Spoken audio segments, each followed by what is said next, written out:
First at 5. From the University of Florida's College of Journalism and Communications, you're watching WUFT News. Gainesville residents are walking along University Avenue right now for the 4th Annual Unity and Community March and Rally for Peace. Good evening, it's October 21st. I'm Jenna Sands. And I'm Taylor Trichet. This event celebrates the improvements of the safety in our community, as well as Pacers' national campaign to end bullying. Sarah Kimbrough joins us now in the newsroom. Thanks, Taylor. People are walking along University Avenue with their inspirational banners, painted faces, and neon orange shirts. Orange is associated with the prevention of bullying. They started the march at the Hippodrome Theater on Main Street and turned around at 6th Avenue. I spoke with Hart Phoenix, the president of the River Phoenix Center for Peace Bullying. This morning, she said they are urging community members to be up standards rather than bystanders. And when you see someone that's hungry or hurting someone, that somehow, you find the way to either report it or step in and help out. And I think that's the call, that every one of us can do something. They will return to the Sun Center outdoor stage for the rally that gets underway in a few minutes. Hart Phoenix hopes for an even bigger crowd next year and that this event promotes more peace building in the city of Gainesville. Reporting from the newsroom, Sarah Kimbrough, WUFT News. Thank you, Sarah. Malaria seems like a distant threat, though it claims 500,000 lives each year, and some of the cases hit home. WUFT's Allison Valdez found out how one Chiefland church is trying to prevent the spread of this disease. Tonight we have the latest on a proposal for major development in the Hawthorne area. Alexa Lytle joins us now here in the studio, and she has that story. Alexa? Yes, they have some big decisions to make here. County commissioners will have 2 more meetings to discuss the annexation. The first will be on November 3rd, and the second will be on November 17th. A vote is planned for the 17th, and it will take a majority to give Hawthorne and Plum Creek the green light. Thanks, Alexa. Well, we saw a little bit of sunshine earlier today. Yeah, we did, but we did see a couple of showers. UF forecaster Rebecca Copeland joins us now from the Weather Center. Rebecca, can we expect any more rain? There are still a couple of showers out there now. Everything is very, very light and will be very busy. Otherwise, a nice evening up ahead. Back to you. Thanks, Rebecca. Florida brings back bear hunting this weekend and managing the hunt by region so it can be called off if regional quotas are reached early. The Osceola, Forest, and Columbia and Baker counties is home to one subpopulation where hunting used to be allowed even when the species was protected elsewhere in the state. Bears are no longer considered endangered in Florida, and in Baker County, it's easy to find people in favor of restoring the hunt. Off Saturday and will last 2 to 7 days, with regions shutting down once their quota is reached. More than 2,600 permits have been sold, and there are concerns that that's too many hunters, and the first day or two we'll see kills surge above target numbers. But experts tell WUFT News that given the rules for the hunt and the reclusive nature of the bears, it may not go that fast, and 70 to 90% of hunters will go home empty-handed. Big news tonight from the Democratic Party. Vice President Joe Biden has announced he will not be running for President of the United States in the 2016 election. Unfortunately, I believe we're out of time, the time necessary to mount a winning campaign for the nomination. Biden says he wants to remain involved in presidential politics in the future to help the Democratic Party remain in control. After his announcement, he refused to answer any questions. There's much more to come right here on WUFT News. That's right. On the way, a sustainability fair was held on UF's campus, and Haley Zakacki will join us to talk about environmentally friendly options to motor driving. And I'm Rafael Perez. I'll tell you how you can grub on a few burgers this week from local restaurants at a low price. That's coming up next in our consumer segment. And there were a few showers that moved through this afternoon, and if you're wondering if that's going to become the norm for the rest of this week, I'll break down your forecast coming up after the break. Stay with us. You're watching WUFT TV News. Welcome back. A sustainable transportation fair took place today on the University of Florida campus. The event featured interactive booths and electric cars on display. WUFT's Haley Zakacki joins us live from the newsroom. Haley, what did you learn today? Can't help but walk away thinking the cars are pretty cool. The idea is to get people to think outside the box with alternatives to cars. And Haley Zakacki, WUFT News. Thanks, Haley. And that's just a warm-up for our consumer and technology segment. Rafael Perez joins us now with more. Well, ladies, I hope you're not hungry because we're starting with news that's sure to get your stomachs growling. If you've got $5 and you like burgers, then this is your week. Gainesville is celebrating its 2nd annual Burger Week. 11 restaurants are participating. All you have to do is download the free gift certificates and more app, and you get a burger for $5. Restaurant owners are hoping to get more people to take advantage of the app deal this year, and some say even if you don't have the app, they'll still hook you up with a $5 burger. As most of you already know, it's Back to the Future Day. Walmart is allowing customers to reserve spots for products that could potentially be available on their website one day. The items include a self-guided jetpack for cats, a beamy TV that transports you into your favorite game show or TV episode, a cyborg sidekick, and a bacon 3D printer.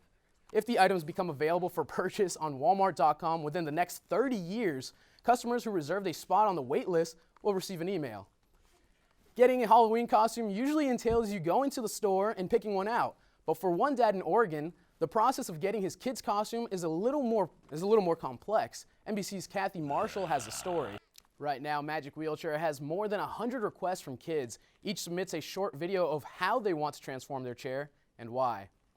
Amazon has filed a lawsuit against more than 1,000 individuals accused of cranking out fake product reviews in return for a little cash. The lawsuit targets users of Fiverr.com, an online marketplace where you can take on gigs such as designing a logo or writing a press release for $5.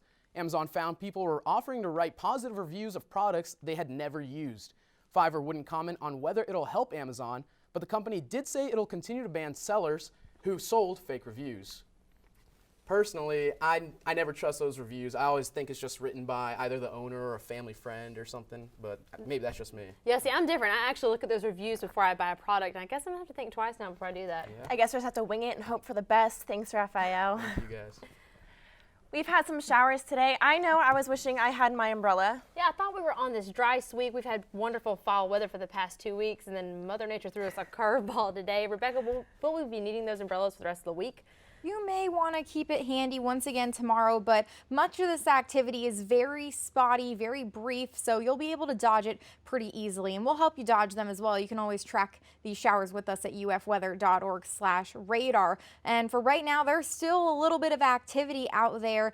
Much of it is just nearing in on the I-75 corridor, and it's pretty light. Some areas are experiencing some heavier rain, especially to the northeast of Gainesville. Otherwise, most of this activity is going to start to wind down. Over the University of Florida's campus, though, earlier on today, this is a time lapse, if I can get it in motion for you here, but we had a little bit of rain, some clear skies, and then some dark clouds starting to move back in now because of that approaching rain. But most areas are going to start to dry out within the next hour, and temperatures will be falling tonight through the 70s and into the 60s. Nothing out of the ordinary, but there could be some fog by morning because we have this moisture in the atmosphere, and it'll be pretty light. Could be a little bit denser further to the west of I-75, and will burn off fairly early on in the morning, close to 8 or 9 o'clock. So you may want to take some precautions on the roadways. Otherwise, temperatures falling down into the 60s across the area. And it's because we have that little bit of moisture I was talking about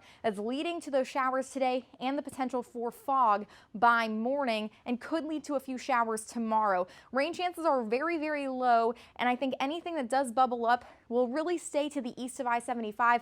Can't rule out one sneaking close to the I-75 corridor, though, in the afternoon. Very light, very brief, just like today for tomorrow afternoon. Luckily, this pattern isn't going to last long because high pressure is still in control. So by Friday, some drier air does start to move back in, and this high pressure system is going to protect us from some tropical moisture that's going to move into other parts of the Gulf Coast. So we'll be staying relatively dry through your weekend as well. So you really don't need those umbrellas too much. I'm keeping rain chances pretty much out of tomorrow, but you can always track with us at ufweather.org. Largely dry, temperatures largely near normal in the mid 80s in the afternoons and in the low 60s at night, with just a slight chance for rain returning by Tuesday. Back to you. Thanks, Rebecca. The Florida Gators soccer team is back in Gainesville preparing for their match tomorrow against South Carolina. And our sports anchor, Jonathan Perez, joins us now with more. Yeah, that's right. It's a crucial match for the Florida Gators. They only have 3 matches left of the regular season before they prepare for the SEC tournament. When we come back, I'll preview that match for the Gators. Stay with us. Sports is next.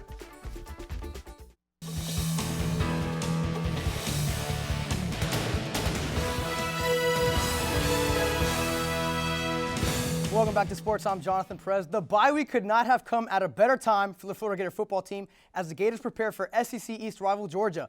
Jim McElwain announced today kicker George Powell is done for the rest of the year, which leaves Austin Hardin as the only field goal kicker on the team. Here's what the head coach had to say.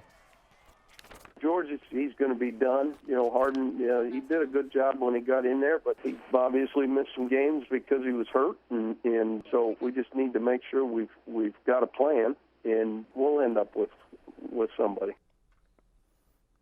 With the lack of depth at the kicker position, the Florida Gator football team is holding open tryouts for University of Florida students. More than 200 students have signed up for the tryouts, and we found some videos of a few Florida athletes just having fun and trying to kick a field goal. This video comes from Florida soccer player Brooke Sharp. Now, she's just on the soccer field here, and we know she can kick a soccer ball far, but look at the power as she launches that football in the air. Next up, Florida outfielder Buddy Reed posted this one on Instagram. This one was from 55 yards out, and it looks to be off target, but it curves in, and it is good. Man, you just got to love that. That's exciting. Number 8 Florida soccer team will take the field tomorrow to host the number 17 South Carolina Gamecocks. Gators and the Gamecocks come into the match with the same exact overall record and conference record, but South Carolina has lost their last 2 matches, while Florida heads in riding a 3-match winning streak. It's going to be a fun match. I think it's just exciting to have a game here on a Thursday night that has some implications, but also it's just going to be some great soccer. So we're really excited about it. And tomorrow's match from Presley Stadium gets underway at 7. Now, earlier we showed you guys a couple of athletes who participated in this field goal thing, and they started kicking the field goal. We actually found one of Albert the Alligator. We could just go ahead and show that video. Albert the Alligator, the mascot, actually kicked the field goal. He actually makes it from 15 yards out. It's pretty interesting to see. There it is. Look at that. I don't know. You guys think he makes it? Impressive. That's really impressive. I know I would miss it by a mile. Absolutely. Yeah, it's definitely not easy being a kicker. Definitely not. Thanks, Jonathan. Social media exploded today, and no, Taylor Swift is not coming out with a new album. But instead, it's a trend that several generations can relate to, and it's 30 years in the making. What's going on, huh? Where are we? When are we?